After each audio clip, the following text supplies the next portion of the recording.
And so that's what we do. A lot of times we say the way we act and the way it gets in our hearts and souls is that heaven is certainly better than hell, but maybe it's just a little less than or maybe a little equal to this earth. And if you want to see it in an equation, it looks like this: heaven less than earth.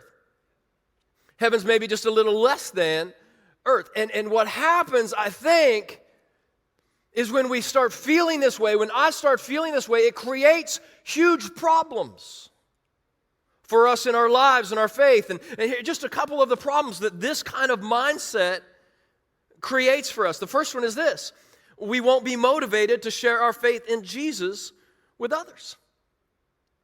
We won't be motivated to do that. If we believe in the back of our mind that heaven is going to be boring at all, then why in the world would we want to invite anyone to spend eternity there?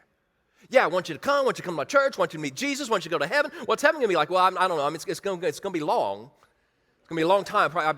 We'll probably sing a lot. It's going to be forever.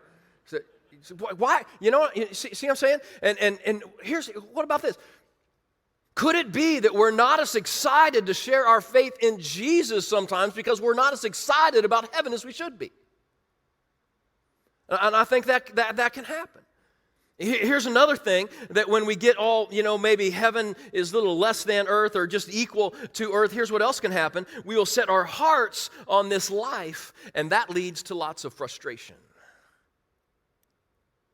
Parkview, if I think this life is as good as it gets, if this life right here is my best shot at happiness, guess what?